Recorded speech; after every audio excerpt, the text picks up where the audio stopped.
It is an honor to stand before you addressing some of the finest medical minds in India.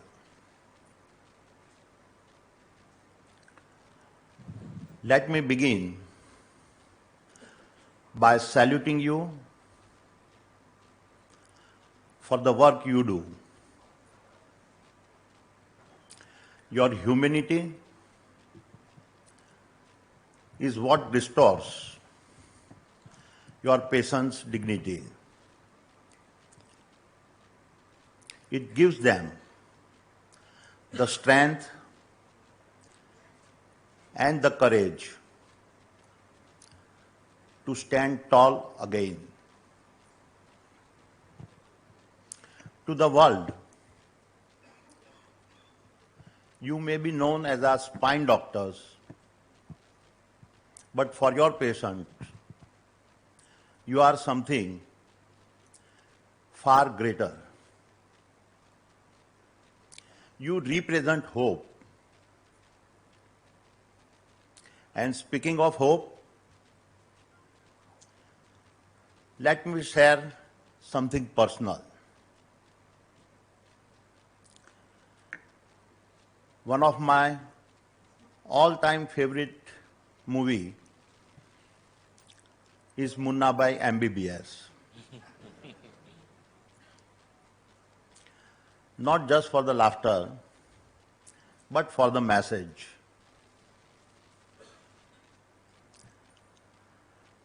Munna Bhai was not just healing people with a medicine. He was healing them with a humanity. It reminded us all that true healing goes far beyond surgery. Healing is hope. Healing is humanity. जैसा कि मुन्ना भाई ने कहा था कि जादू की झप्पी हो या सर्जरी का स्कैल्पेल, दोनों में एक ही बात होती है और वो है इंसानियत.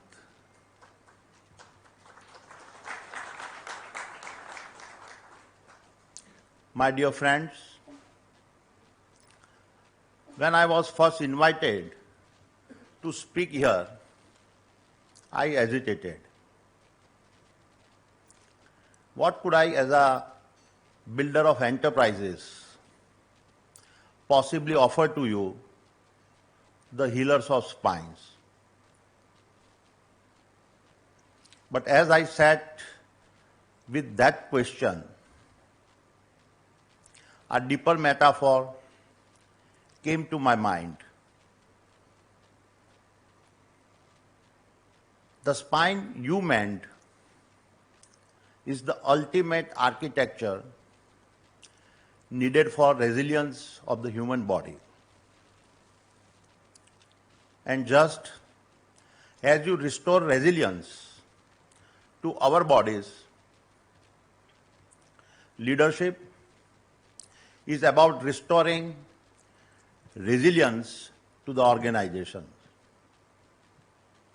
So perhaps today, this shared metaphor will remind us that the spine is both a medical miracle and a corporate necessity for self-belief. It was with this same spine of self-belief that I made my first bold decision at the age of 16. I bought a second-class train ticket and left for Mumbai with no degree, no job, and no backup, except burning desire to define my own path.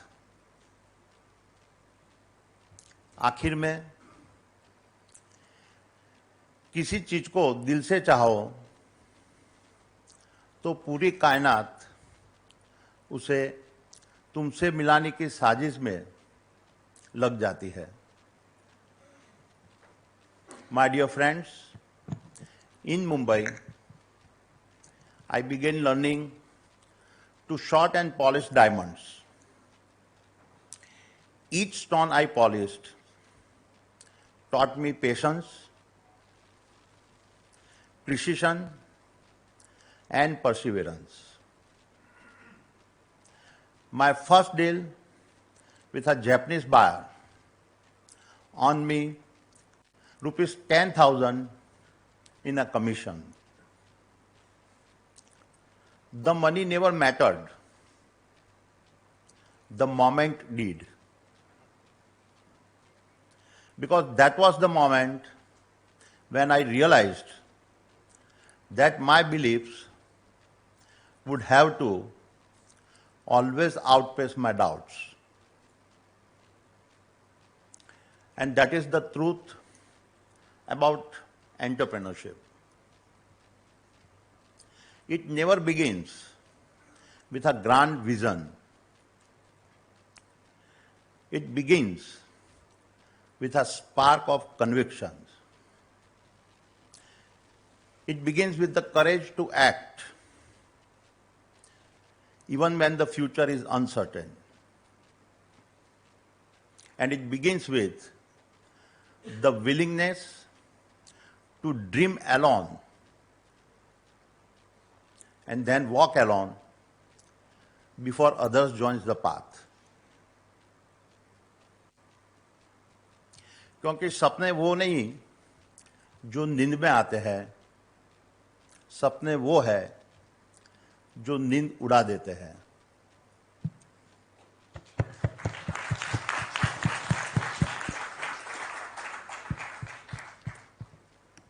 Just as I was settling down in Mumbai, I was called back to Ahmedabad to help my brother to run his PVC film factory. It was 1981 and I was just turned 19. Managing a factory at this young age taught me what no textbook could. It taught me the resilience needed to manage daily operational challenges. I got exposed to the complexities of managing people, especially factory workers. And I learned the challenges of the license Raj, where just a few companies controlled the landscape and did not want any change. Reflecting back, all of these experiences proved to be invaluable for me, as the most significant decade of India's transformations was just about to get started. And this in turn gave me the platform for transformations that was to reshape my thinking forever.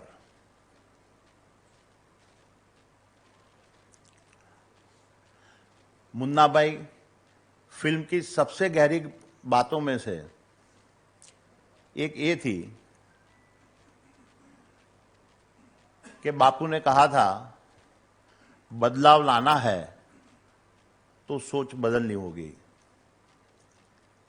In 1985, Shri Rajiv Gandhi, then the Prime Minister of our country, began liberalizing our economy by easing import licensing norms. This was a quite but significant reform. It was as if an economic pressure valve had opened up. We moved fast, becoming early importers of polymers and laying the foundations for our trading house. I was 23. Then came 1991 and India faced one of the darkest ever with just 10 days of foreign exchange reserves left. Under the decisive leadership of the then Prime Minister, Shri P.V. Narasimha Rao, and Finance Minister Dr. Manmohan Singh, India launched a historic economic reset. 3 words define it: devaluations, deregulations, and globalizations. This marked the fall of many major established corporates who had the protection of license Raj. But for us, first generation entrepreneurs, it was the spark of reinventions we had been waiting for. We immediately established a global trading business, which in just 2 years went on to become India's largest trading house. This year was 1993, and I had already turned 31. Progress is never linear, and the biggest opportunity almost always emerge on the other side of the hurricanes. जहां सबने तूफान देखा, वहां कुछ ने अपनी नाव निकाली और समंदर पार कर लिया. Because in moments when others back off in fear, it is those with courage that step forward and build the bridge to the future. This belief in the future would become the operating DNA of the Adani Group. It was this spirit that carried us into 1995. Adani Exports, which you know as Adani Enterprise, went public. The listing came at an extraordinary 14 times premium. I was 33. On paper, it was a moment of a great validation. But within me, it also raised a deeper question. Was I trading value, or was I truly building it? I realized that if we were to shape the future, it was a time to make a bold decision. Trading commodities had given us a momentum, but it was time to build. The very infrastructures that carried those commodities, connected economies, and enabled nations to grow. From that moment on, I decided to build. I decided to chasing the tide and instead become the coastline that shaped the tide. And I decided to stop reacting to change and instead become the foundation that shaped the change. And it all started in Mundra with the objective to build a salt export jetty along with a US partner. To make a long story short, the partner backed out and we were left to build the jetty by ourselves. Around this time, in 1995-96, Gujarat government pioneered a public-private partnership policy for port development, aiming to tap private sector capabilities. We dived right in. Keep in mind, we had never laid a brick before. Almost everyone called it madness. A port in a marshland to be built by a team with a no construction experience.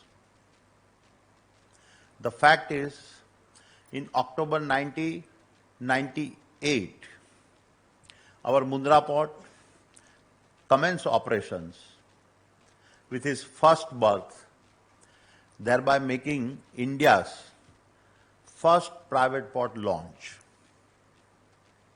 Thereafter, a few years later, the SEZ policy was announced. Once again, we moved fast, while others saw a barren land. We saw 40,000 acres of possibility. My dear friends,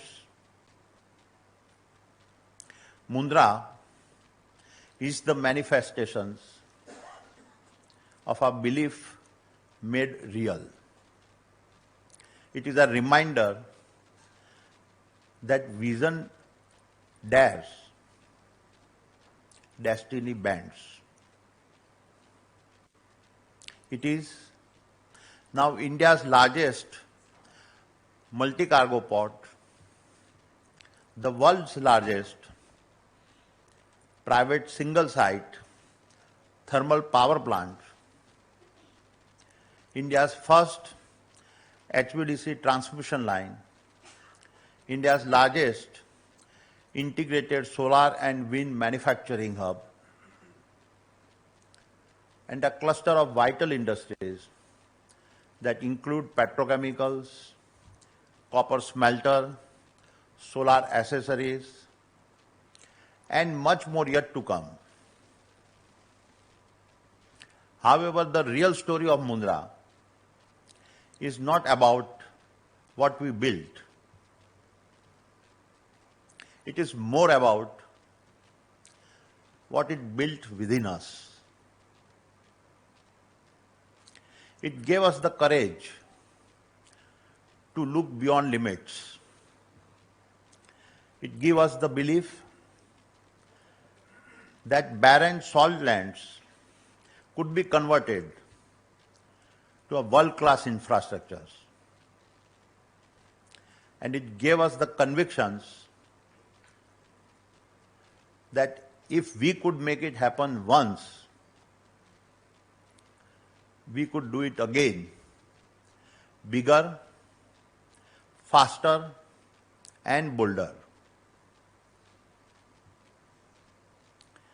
And what started in our Karma Bhumi has now become a pan-India network of dreams, powering our growth that has made us the world's second largest solar power company and building world largest single-site hybrid renewable park of a 30 gigawatt spanning over 500 square kilometers.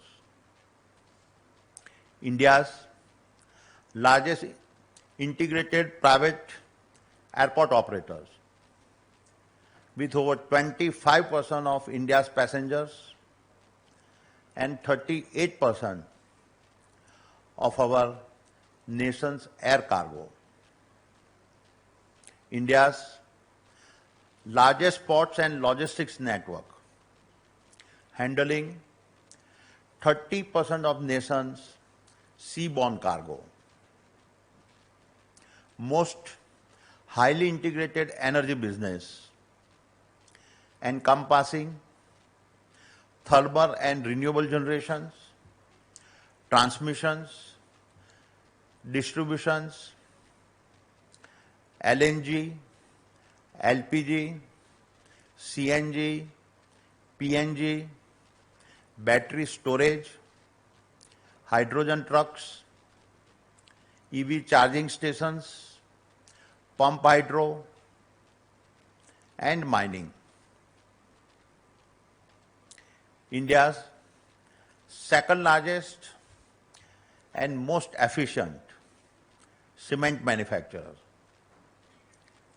as well as aerospace and defense, data centers, and real estate.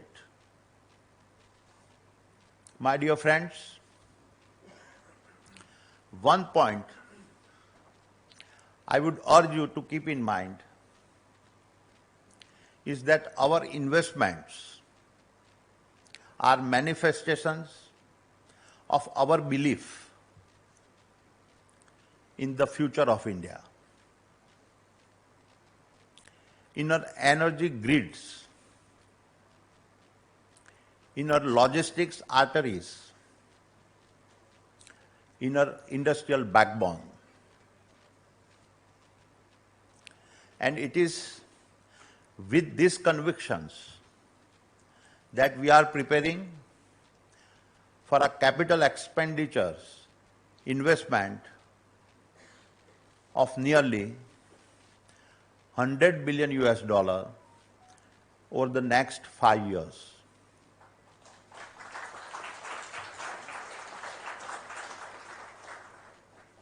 The scale and pace of this investment and its commitment is unprecedented in India's private sector history.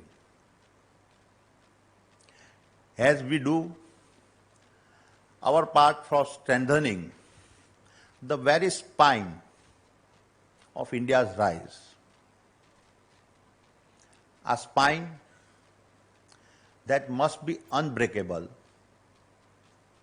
a spine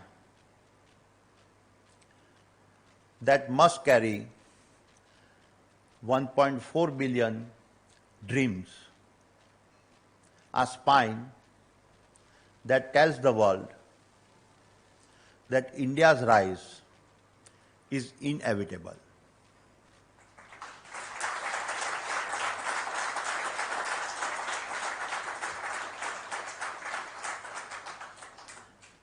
My dear friends, let me now shift gears and speak about the role entrepreneurs like us and potentially like you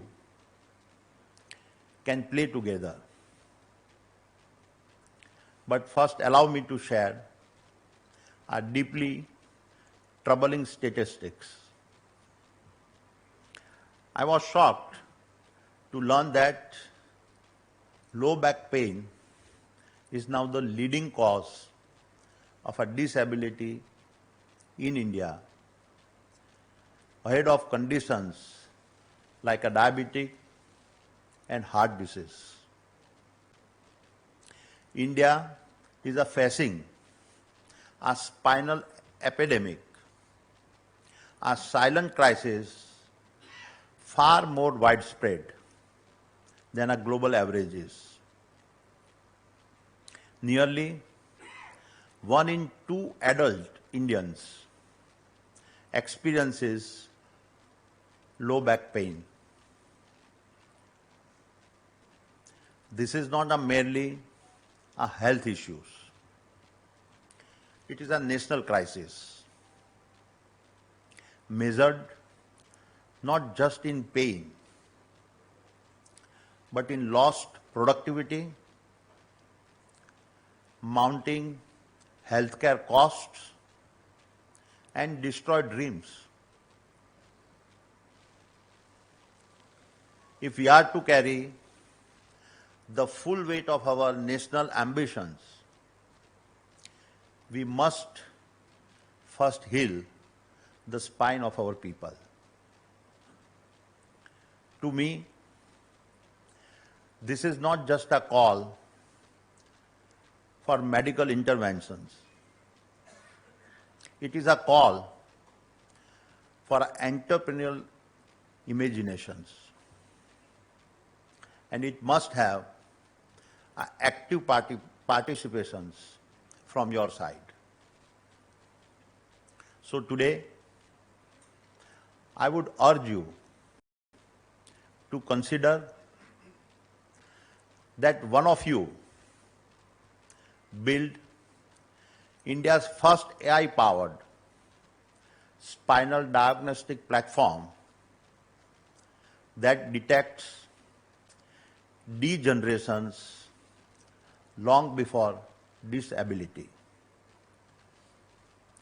Another reimagines rural surgery, creating low-cost, high-impact mobile operating theaters that bring hope to the villages. The third pioneers, the Spinal Hospital of the Future,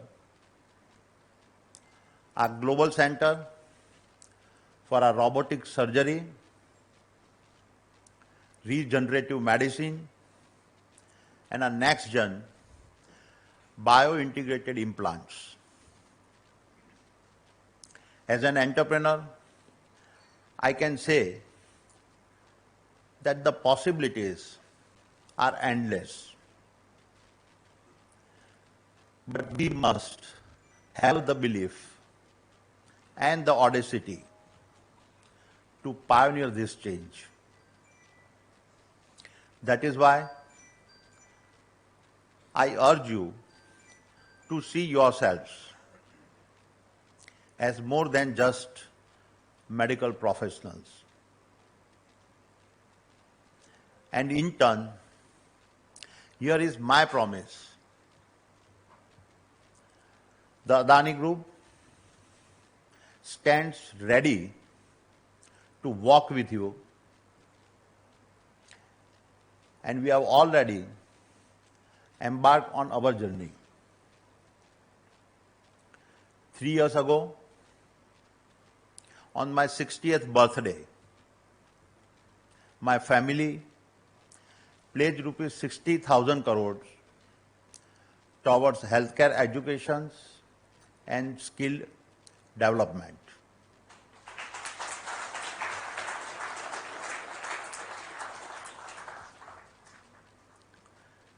We did not enter healthcare because it lacked momentum. We entered because the momentum was not enough. The pace of change was out of step with the urgency of future demands. As the landscape unfolded, one truth stood out. Healthcare does not need incremental upgrades. It needs a system-wide redesign. Not an evolutions, but a revolutions rooted in intelligence as well as empathy. We saw the opportunity not to compete within the system, but to help reimagine it and build a systems that evolves with science, respond to shifting needs, and harness the full power of AI without losing sight of the human at the center. At the heart of our approach is a comprehensive, multidisciplinary model that breaks traditional silos. Today, clinical care, academic training, and research operate in parallel, but rarely in sync. We envision a system where they converge, each reinforcing the other, where adjacent sectors like technology, management, and service are not afterthoughts, but part of an integrated fabric delivering outcomes. Therefore, we are investing in modular, scalable infrastructures of the kind that can expand rapidly in the face of pandemics or emergencies. We are championing the creation of large, world-class healthcare institutes that bring together innovations, patient care, and applied learning under one roof. We also believe that academic training must evolve. So our focus is on fostering doctors who not only heal, but also lead with skills in robotics, AI, systems thinking, and healthcare management. Their educations must go beyond anatomy to include empathy, ethics, and enterprise. We also realize that we cannot speak of transformations without making stronger the spine of the systems that comes from our nursing and our paramedical forces.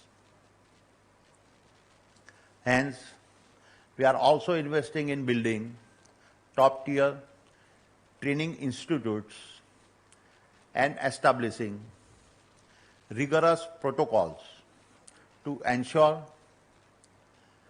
that quality becomes a habit, not an exception. Finally, we must reimagine how healthcare is financed by placing people and not paperwork at the center. Human-centric insurance products that support and empower families will be a cornerstone of the new healthcare architectures we'll do our best to build. We are here to build India's healthcare for tomorrow and a system that is integrated, intelligent, inclusive, and inspired. And we'll be delivering on this promise through the Adani healthcare temples that are 1,000-bed integrated campuses that we will initiate from Ahmedabad and Mumbai.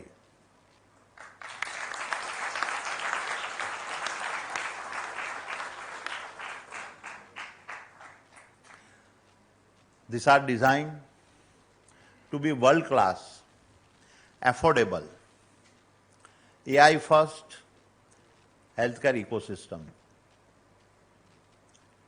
And we are proud to have the Mayo Clinic guiding us on the design, implementations, and global standards in our medical infrastructure and research. And so, my dear friends, in closing, let me leave you with my final thoughts. If you dream of a medtech breakthrough, go for it. If you can imagine a spinal care revolution, go for it. The spine you save today may belong to the engineer who designs tomorrow's bridges, the farmer who feeds our cities,